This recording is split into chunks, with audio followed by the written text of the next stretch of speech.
It's been a while. We doing everything they talk about. You know I'm everything a boss about. Not putting work and gotta toss them out. I'm really biting, they just barking out. I'm really riding, they just parking now. His street, what to talk about. See the big H when I'm walking out. Yeah.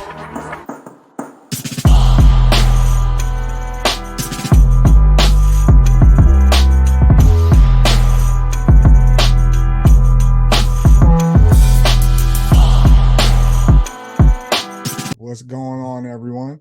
Welcome to this episode of Base Coverage presented to you by yours truly, Jamal Clay, here on the Athletes Forum Network. Shout out to our partners over at Knoah.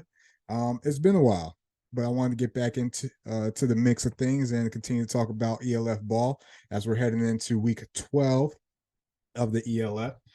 As you can see, I've upgraded. I got a microphone, so hopefully this works and you guys are hearing me clear and concise.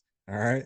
So there's a lot to dive into. Obviously, we're in week 12. We're towards the tail end of the season. You know, the playoff picture is starting to unfold and unravel and starting to set in. And we had a couple big wins last week, keeping some team alive. And we had some bad losses and some teams that are on the verge of sitting back with me watching the playoffs heading into the championship weekend on the 24th of September. So per usual, thank you all for tuning in. Please don't forget to subscribe to the channel, drop a comment, like this video, share with a friend, and let's keep this ELF conversation going. All right. So first thing we're gonna do, we're gonna get into some picks as we head into week 12. And the pick segment is brought to you by First Down Magazine. Shout out to our guys over there. The first game we want to dive into, we have the Prague Lions versus the Anthroners. This is, if you would have asked me in the beginning of the season, I would have told you that this was the game I was kind of interested in, just to see these two teams where they ended last year in the CEFL and how they were going to compete. And ultimately, I thought this was going to be a rival. Ultimately, this game is a mess. It's really a toss-up. I don't even know the last time the Anthroners played, but that's really no fault to them. Really a big chaos with teams dropping and teams not playing, which caused them to have more bye weeks than expected. But ultimately, they get this home game versus the Lions since the Lions forfeited their last one. It's a toss-up. I'm gonna rock with the Prague Lions, and the reason why is because I believe they have the better defense. I believe they actually have the better talent. Where you get a chance to see Tyquil Fields, the new quarterback. I believe it's their third quarterback this year.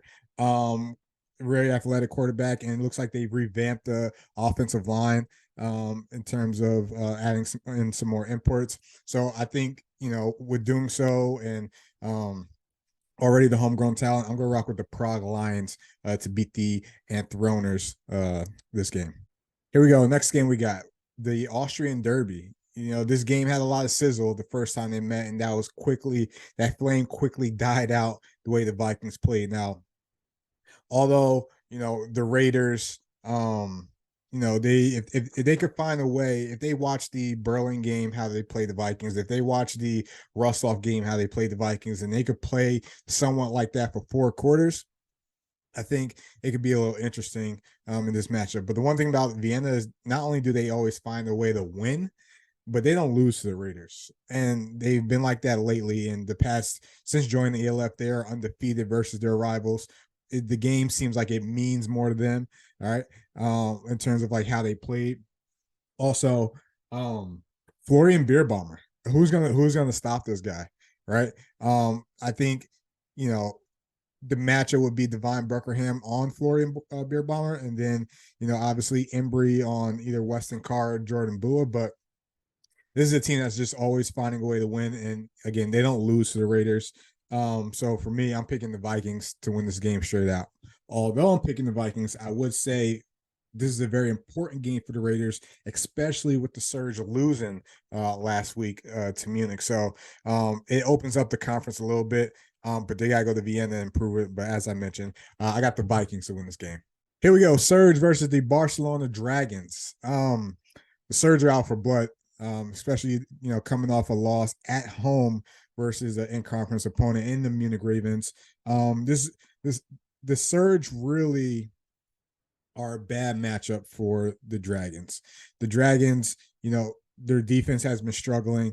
The Surge, what they do well, obviously, hampers the Dragons in terms of running the ball, working on play action. Riley Hennessy obviously may not have had his best game, but he's back another week, back in that system again.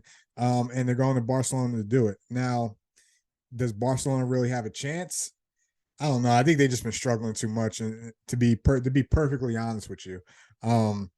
So I'm picking the Surge to win this game. There's not much that I wanted to dive into there, but it's a crucial game because right now with the loss last week versus Munich, that conference could be wide open, and it could come down to a Surge Raiders game in order to secure the conference and possibly.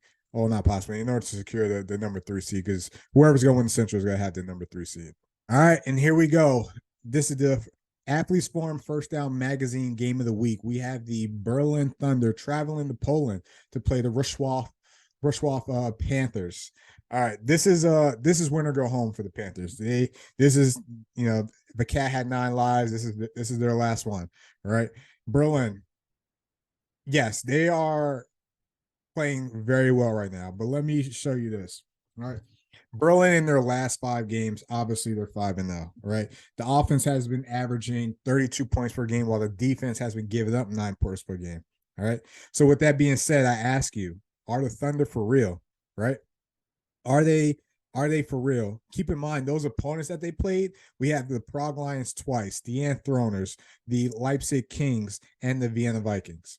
So you tell me what to think of those numbers and their stats and those opponents that they're playing, right? So this is going to be their first real test. You go on to Poland, which is different type of environment to play in. They're coming off a loss versus the Vikings. This is a win or go home. How do they fare versus a team that's desperate and have everything to gain in terms of their whole season being on the line right now? Because you could essentially end the Panthers. You could essentially end their season this week if you're able to go in there and beat them, or you could keep them alive, right? I think the Panthers are going to find a way to win this game, and I think they're going to do it by slowing the game down through the run game. Last time they played the Thunder, they put up 250-ish yards in the run game, right? David Brozowski has to be a factor this game. You can't just rely on Tate. Mike Vitale, Matt Vitale, I believe he has to use his legs a little bit to create and extend plays and then ultimately take your shots when you can. I think Panthers find a way to beat the Thunder. Ultimately, they don't have a choice, or else it's over. So I'm going to pick the Panthers to win this game at home and protect the home turf of Poland. Here we go. We dive into the Sunday slate when we got the Milan Seamen versus the Frankfurt Galaxy. Listen, Frankfurt is a weird team, right? Jacob Sullivan announced as a quarterback. It doesn't even play last week. So I don't know what to think of this team. Obviously, they're 8-1 for a reason. They find ways to win, but I don't know. I just kind of don't really trust them, right? And, I like their defense, and I had high hopes for them, and obviously they are playing well. I'm not going to sit here and talk to them like they're not, but they just haven't been the same team to me. I mean, when you think of a Milan team that's already eliminated, but they have nothing to lose, I think Milan might go in there and surprise them. I think it's going to be a high-scoring affair. I think you're looking at a quarterback, Luke Zaraka, who just doesn't care. And, obviously this year he has 2,897 passing yards and 19 TDs. I think he's going to go to Frankfurt. I think he's going to sling the rock to good old Gene Constant, to my cousin Juan Flores Calderon. And I think they're going there and shock the Galaxy. I think they're going to win a high-scoring affair because they can't play defense. But I think they're going to find a way to force Frankfurt to pass the ball, which ultimately I don't believe is necessarily their strength in terms of being able to, sling the ball around. Obviously, I know like the last time he played, Nico Sharma had 4 TDs, so they have the capabilities. But I think they want to be more balanced on offense. And I think if you can make the one that I mentioned, they'll have a high-scoring affair. And if you're asking Milan to maybe just get one stop at the whole game and they can find a way to do it, I think it could happen this game. So I'm going to rock with Milan upsetting the Frankfurt Galaxy in Frankfurt this weekend. All right, here we go. Paris versus the Hamburg Sea Devils. Paris coming off the super long bye week. And this is a Paris team that's been clicking a little bit better towards the end of the season. Obviously, it was hard for them to gel in the beginning, especially with high expectations. But I think they're coming around, and another team that's playing with no playoff implications on the line. Hamburg, if you're asking me, I mean, I hate to say it, but I think their season's done. I just don't think it's the same Hamburg team. They don't play the same type of defense. They can't score like they want on offense. Obviously, they're getting Isaiah Green back, who played very well last year. Hopefully, hopefully somebody gives this guy a shot to play a full season next year in the ELF, because I think he deserves it. But I'm gonna pick Paris to beat Hamburg, to eliminate Hamburg from playoff contentions in Hamburg, and do it as well. So I'm going to rock with the good old Musketeers to beat the Sea Devils. All right, here we go. Last game of the week. We have the Rhine Fire versus the Munich Ravens. Do the Munich Ravens actually have a chance in this game? Yes. I'm going to say the Ravens do. The Ravens is one of the only teams that have played the Fire very well this year. They actually held a lead against the Fire at one point in that game in Dusseldorf. Markel Castle continues to be the dog everyone thought he was going to be, proving he's arguably the top, or one of the top receivers in all of Europe, especially someone who is the main target, the X receiver, the go-to guy for the Ravens, and teams still can't stop him. So he's proven that, he is hard to play against. And the one thing about the Ravens is when they play a team the second time, for example, like the Raiders, they play a different style of ball, and they make the game a little bit more interesting than what teams would like it to be. Obviously, they didn't play a good second half, which is why they lost to the Raiders. But you could see even against the Surge, even winning that game 32-30, right? After getting blown out the first game. Right. So I think, do they have a chance? Yes. I think, are they going to make this game competitive? Yes. I think, is it going to be a tall task to beat the Fire? Absolutely. But I think they have a chance. I'm not going to sit here and write them off. I think the key to this game is going to be for the Ravens to, get after that Fire offensive line as best they can. You got to make the pocket very muddy for Jadrian Clark. Otherwise, he's just going to sit there and pick you apart. He's probably going to be the MVP of the league, and, he definitely deserves it. But one of the homegrown guys for the Ravens who I've liked has been Johannes Zerngibel. Hopefully I said his name right. Probably didn't. But he's been balling. I like his style of play. He's going to have to play a big part on that front seven of the Ravens in order to have some type of impact on this game. And obviously the back seven, which has been somewhat of a struggle all year for the Ravens, is going to have to way to just not break and just keep everything in front. I can see them playing a lot more zone versus man. I can see Justin Rogers maybe playing a little bit more safety than corner.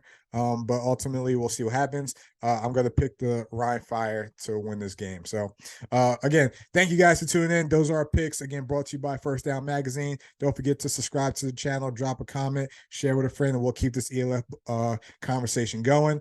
Working on a project heading into the championship game that, hopefully we'll announce soon. But ultimately, thank you guys for tuning in. And again, this won't be the last time we chop it up. Hard work, they don't know about it. Hard work, they don't know about it. Hard work, they don't know about it.